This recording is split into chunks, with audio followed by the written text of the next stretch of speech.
Bonjour à tous. Quand on fait du Feng Shui, du Chimendunjia ou du Yiking, on bute toujours très rapidement sur le même problème. Une fois qu'on a réglé les problèmes pratiques, c'est-à-dire comment faire les calculs, quels sont les éléments qui sont à prendre en compte, finalement se trouve toujours posé à nous le même problème, c'est celui de l'interprétation. En Feng Shui, par exemple, se pose la question de comprendre l'impact du Loshu, le sens réel, ce que ça peut bien représenter, les étoiles volantes, qu'est-ce qu'elles représentent, pourquoi est-ce que dans un cas on va dire que c'est la mer, dans d'autres cas ça va être une autre fonction, etc. En Yiking, on va se trouver confronté au même sujet quand on veut interpréter un hexagramme, celui du bas, celui du haut, qu'est-ce qu'ils vont représenter, quelles sont les personnes, les lieux, les fonctions qui sont incarnées dans cet hexagramme. Et en Chimen, de toute façon, de la même manière, parce que le Chimen repose à la fois sur le Loshu, sur les troncs, sur les éléments, sur les étoiles et les portes, qui sont toutes liées en fait à des éléments et donc à des trigrammes, se pose exactement la même question de savoir finalement que représentent les différents objets de la grille.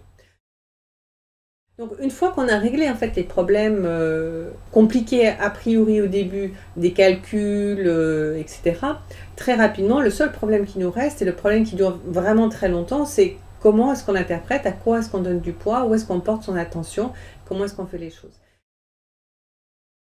Il y a un outil de base extrêmement fondamental. C'est pour ça que parfois, quand je parle des éléments et des trigrammes, je parle du vocabulaire et de la grammaire en fait des arts traditionnels chinois.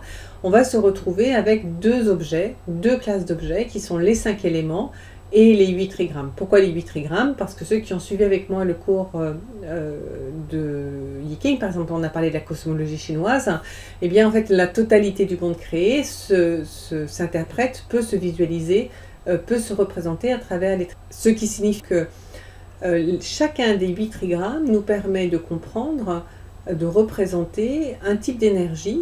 Et si on dit que la totalité du monde créé est décryptable à travers ces trigrammes, c'est ce qui va nous permettre de comprendre les étoiles volantes, parce que ça nous permet de comprendre les chi d'environnement et la manière dont chaque structure individuelle résonne avec elle.